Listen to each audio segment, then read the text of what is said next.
കൊണ്ട് ഈ സയ്യിദുൽ ഇസ്തിഗ്ഫാർ രാത്രിയിലാണ് ഒരാൾ പറയുന്നതെങ്കിൽ പ്രഭാതമാകുന്നതിന്റെ മുമ്പേ അവൻ മരണപ്പെട്ടു പോയെങ്കിൽ ഫഹുവ മിൻ അഹ്ലിൽ ജന്ന,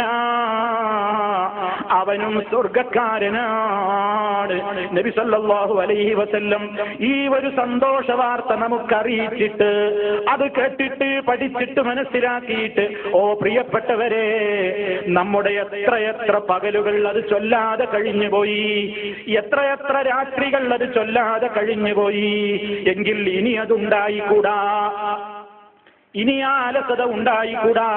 കാരണം ഞാനാവട്ടെ, നിങ്ങളാവട്ടെ, ഈ പ്രപഞ്ചത്തിലെ ഏതൊരു ജീവനാകട്ടെ പൊലിഞ്ഞു പോകുന്നത് ഒന്നുകിൽ ഒരു രാത്രിയിലാണ്, അതല്ലെങ്കിൽ ഒരു പകലിലാണ്.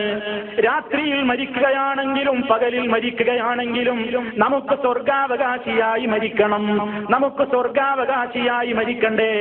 അതുകൊണ്ട് പ്രഭാതത്തിൽ അതാ പകൽ നേരത്ത് സയ്യിദുൽ ഇസ്തിഗ്ഫാർ പറഞ്ഞോളൂ. ആ പകലിലാണ് അല്ലാഹു നമുക്ക് മരണം വിധിച്ചതെങ്കിൽ നമുക്ക് സ്വർഗമാണ്. അതേ അവസരത്തിൽ രാത്രിയിലാണ് നമ്മുടെ മരണമെങ്കിൽ, രാത്രിയിലാണ് നമ്മൾ ഇത് പ്രാർത്ഥിച്ചിട്ടുമുള്ളതെങ്കിൽ നമുക്ക് സ്വർഗാവകാശിയായി മരിക്കാമെന്നാണ് നബി സല്ലല്ലാഹു അലൈഹി വസല്ലം പറയുന്നത്. അത് ശ്രദ്ധിക്കണം എന്ന് എന്റെ ഉമ്മമാരോട്, പെങ്ങന്മാരോട്, എല്ലാ സഹോദരങ്ങളോടും പറയുകയാണ്. ഇത് വെറുതെ കേൾക്കാനുള്ളതല്ല, വെറുതെ പഠിക്കാനുള്ളതല്ല, വെറുതെ കേട്ടൊഴിവാക്കാനുള്ളതല്ല.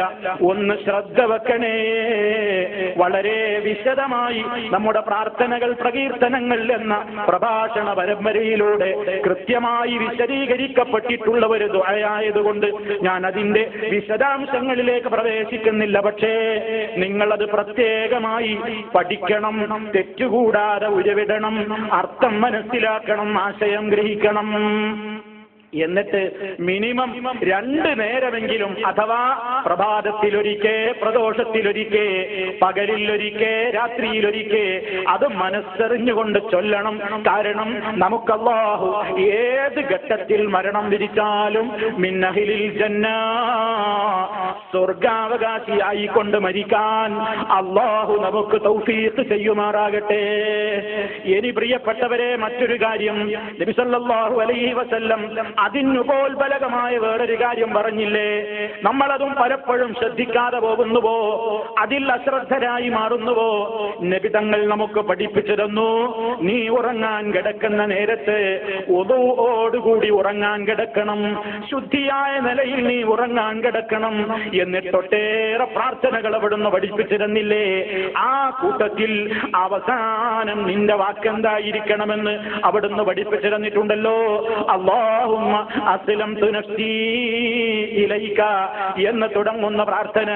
അതിങ്ങനെ പറഞ്ഞിട്ട് ആമൻതു ബികിതാബികല്ലദീ അൻസൽത വബിനബിയികല്ലദീ അർസൽത, അല്ലാഹുവേ, നീ ഞങ്ങളിലേക്ക് അവതരിപ്പിച്ചു തന്നിട്ടുള്ള നിന്റെ കിതാബിൽ ഞാനിതാ വിശ്വസിച്ചിരിക്കുന്നു. വബിനബിയികല്ലദീ അർസൽത, നീ അയച്ചു തന്നിട്ടുള്ള നിന്റെ നബിയിലും ഞാൻ വിശ്വസിച്ചിരിക്കുന്നു എന്ന് അവസാനമായിട്ട് നമ്മൾ പറഞ്ഞ് ഉറങ്ങുന്നതിന്റെ മുമ്പേ അവസാനത്തെ വാക്കിതായി കൊണ്ടാണ് നിങ്ങളുടെ ദിവസത്തിന്റെ അവസാനത്തെ സംസാരം ഇതായി മാറട്ടെ എന്ന് നബി സല്ലല്ലാഹു അലൈഹി വസല്ലം പറഞ്ഞതെന്തിനാണ്? ആ നിലക്ക് അങ്ങനെ തന്നെ ആയിക്കൊണ്ട് നമ്മൾ ഉറങ്ങാൻ കിടന്നു. പ്രഭാതമാകുന്നതിന്റെ മുമ്പേ, അതല്ലെങ്കിൽ ഉണരുന്നതിന്റെ മുമ്പേ അല്ലാഹു എങ്ങാനും നമ്മുടെ റൂഹങ്ങ് പിടിച്ചാലോ, ആ റൂഹങ്ങ് പിടിച്ചിട്ട് നമ്മുടെ മരണമങ്ങ് സ്ഥിരീകരിക്കപ്പെട്ട് കഴിഞ്ഞാൽ മുത്തഅലൽ ഫിത്രതി, ശുദ്ധമായ നിലക്കുള്ള മരണം നീ മരിച്ചുപോയി. അത് മുഅ്മിനായി കൊണ്ടുള്ള ഒരു മരണത്തിന്റെ ലക്ഷണമാണ്. ഈമാൻ കിട്ടി മരിച്ചതിന്റെ ഒരു ലക്ഷണമായി കൊണ്ട് നബി സല്ലല്ലാഹു അലൈഹി വസല്ലം പറയുന്നു. അപ്പൊ പ്രിയപ്പെട്ടവരെ, കേവലം ചില പ്രാർത്ഥനകൾ മാത്രമല്ല, അതിലൊക്കെ വലിയ സാരങ്ങളുണ്ട്, വലിയ ആശയങ്ങളുണ്ട്, വലിയ അധ്യാപനങ്ങൾ, നമ്മുടെ ഹൃദയങ്ങളെ പിടിച്ചു കുലുക്കുന്ന നിലക്കുള്ള ആശയങ്ങളുടെ കേദാരമാണ് അത്തരത്തിലുള്ള ദുആകളും ദിക്റുകളുമൊക്കെ. അതൊക്കെ നമ്മുടെ മനസ്സിൽ ദൃഢമായ നിലക്ക് ഉണ്ടായിട്ട് അതനുസരിച്ച പ്രവർത്തനങ്ങളൊക്കെ ഉണ്ടെങ്കിൽ എങ്കിൽ ആ നിലക്ക് തന്നെ സന്തോഷത്തോടുകൂടി ഈ ലോകത്ത് നിന്ന് നമുക്ക് പിരിഞ്ഞു പോകാൻ കഴിയും. അള്ളാഹു തൗഫീഖ് നൽകുമാറാകട്ടെ. ഇനി പ്രിയപ്പെട്ടവരെ, നബി സല്ലല്ലാഹു അലൈഹി വസല്ലം പറയുന്നു, ചില പ്രധാനപ്പെട്ട ചില കാര്യങ്ങളൊക്കെ മരണനേരത്ത് സംഭവിക്കുന്നത് നല്ല അന്ത്യത്തിന്റെ ലക്ഷണങ്ങളാണ്. നല്ല അന്ത്യത്തിന്റെ ചില ലക്ഷണങ്ങളുണ്ട്. പക്ഷേ ഒരാളെ പറ്റിയും ഒന്നും നമുക്ക് ഉറപ്പിച്ചു പറയാവതല്ലെങ്കിലും നല്ല ചില മരണത്തിന്റെ, നല്ല അന്ത്യത്തിന്റെ ചില ലക്ഷണങ്ങളുണ്ടെന്ന് നബി സല്ലല്ലാഹു അലൈഹി വസല്ലം പറഞ്ഞിട്ടുണ്ട്. അതൊന്നെന്താണ്? ലാ ഇലാഹ ഇല്ലല്ലാഹ് ചൊല്ലിക്കൊണ്ട് മരിക്കാൻ കഴിയലാണ്. ലാ ഇലാഹ ഇല്ലല്ലാഹ് അവസാന കലിമയായിക്കൊണ്ട് മരണത്തിന്റെ മുമ്പ് അവൻ പറയുന്ന അവസാന വാചകം ലാ ഇലാഹ ഇല്ലല്ലാഹ് എന്നെങ്ങാനും ആയി തീരാൻ അവന് സാധിച്ചുവെങ്കിൽ, മൻ കാന ആഖിറു കലാമിഹി, ഒരാളുടെ സംസാരത്തിന്റെ ആഖിർ ആയെങ്കിൽ ലാ ഇലാഹ ഇല്ലല്ലാഹ്, ലാ ഇലാഹ ഇല്ലല്ലാഹ് ആയെങ്കിൽ ദഖലൽ ജന്ന, അവൻ സ്വർഗ്ഗത്തിൽ പ്രവേശിച്ചിരിക്കുന്നു. അതൊരു മനുഷ്യൻ അങ്ങനെ ചൊല്ലുന്നത് അതവന്റെ സ്വർഗപ്രവേശനത്തിന് കാരണമാണെന്ന് നമുക്ക് ആശ്വസിക്കാം, ഉറപ്പിക്കാവതല്ല. അള്ളയാണ് തീരുമാനിക്കേണ്ടത്. നബി സല്ലല്ലാഹു അലൈഹി വസല്ലം തന്നെ പറയുന്നു, ചില റിപ്പോർട്ടുകളിൽ നമുക്ക് കാണാം, മൻ കാന ആഖിറു കലാമിഹി ലാ ഇലാഹ ഇല്ലല്ലാഹ് ദഖലൽ ജന്നത യൗമൻ മിനദ് ദഹരി വ ഇൻ അസാബഹു ഖബല ദാലിക മാ അസാബഹു. ഒരാളുടെ അവസാനത്തെ വാചകം ഇൻദൽ മൗതി, മരണത്തിന്റെ നേരത്തെ ലാ ഇലാഹ ഇല്ലല്ലാഹ് ആണെങ്കിൽ അവൻ സ്വർഗ്ഗത്തിൽ പ്രവേശിക്കുന്നതാണ്. യൗമൻ മിനദ് ദഹരി, ഏതെങ്കിലും ഒരു കാലത്തെങ്കിലും അവൻ സ്വർഗ്ഗത്തിൽ പ്രവേശിക്കുന്നതാണ്. വ ഇൻ അസാബഹു ഖബല ദാലിക മാ അസാബഹു, സ്വർഗ്ഗത്തിൽ പ്രവേശിപ്പിക്കപ്പെടുന്നതിന്റെ മുമ്പ് അവന് ബാധിക്കുന്ന ശിക്ഷകളൊക്കെ ബാധിച്ചു എന്നാലും ഒരു കാലത്ത് അവസാന സമയത്തെങ്കിലും അവൻ സ്വർഗ്ഗത്തിൽ പ്രവേശിപ്പിക്കപ്പെടുന്നതാണ് എന്ന ഒരു റിപ്പോർട്ടും നമുക്ക് കാണാൻ സാധിക്കുന്നു. അപ്പൊ പ്രിയപ്പെട്ടവരെ, അതാ സമയത്ത് ഓർമ്മപ്പെടുത്താൻ ചുറ്റും കൂടി നിൽക്കുന്നവരോട് കൽപ്പനയുമുണ്ട്. ഒരാൾ മരണം ഹാജരാകുന്നു എന്ന് അടയാളങ്ങളിലൂടെ, ചില ലക്ഷണങ്ങളിലൂടെയൊക്കെ വ്യക്തമായി കഴിഞ്ഞാൽ ആ മനുഷ്യൻ കേൾക്കുന്ന ഉച്ചത്തിൽ അയാളോട് പറയേണ്ടതുണ്ട്, അയാൾക്ക് ചൊല്ലിക്കൊടുക്കേണ്ടതുണ്ട്. നബി തങ്ങൾ പറഞ്ഞല്ലോ, ലഖിനൂ മൗതാകും ലാ ഇലാഹ ഇല്ലല്ലാഹ്, നിങ്ങളിൽ മരണം ആസന്നമായവരോട്, മരണം ആസന്നമായവർക്ക് നിങ്ങൾ ചൊല്ലിക്കൊടുക്കണേ ലാ ഇലാഹ ഇല്ലല്ലാഹ്. അദ്ദേഹം അത് പറഞ്ഞെങ്കിൽ പിന്നീട് പറയേണ്ടതില്ല, പിന്നെയും പിന്നെയും പറയേണ്ടതില്ല. ഒരാളുടെ ശ്രദ്ധയിൽ അത് കേൾക്കുന്ന നിലക്ക്, അയാളത് മനസ്സിലാക്കുന്ന നിലക്ക് ചൊല്ലിക്കൊടുക്കൽ സുന്നത്താണെന്ന് നബി സല്ലല്ലാഹു അലൈഹി വസല്ലം പറയുകയാണ്.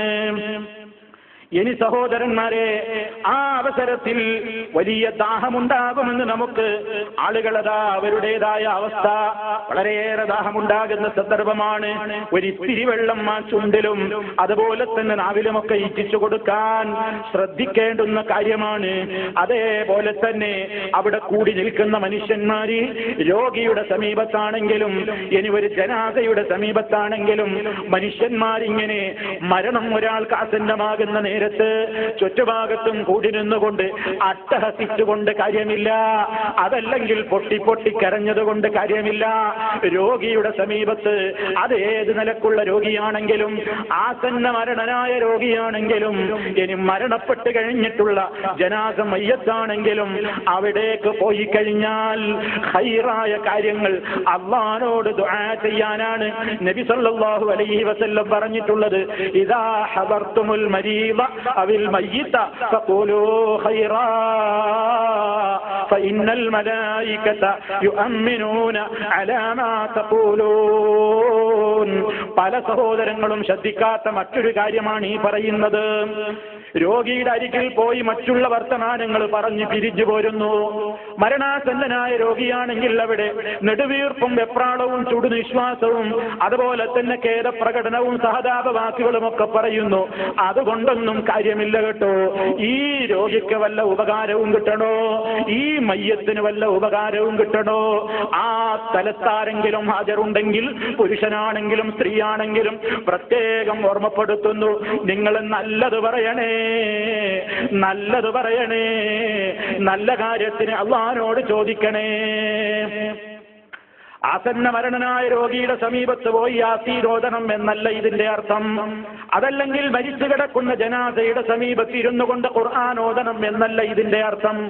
ഫഖൂലൂ ഖൈറാ, നിങ്ങൾ നല്ലത് പറയണം എന്നല്ലേ ഹദീസിലുള്ളത്.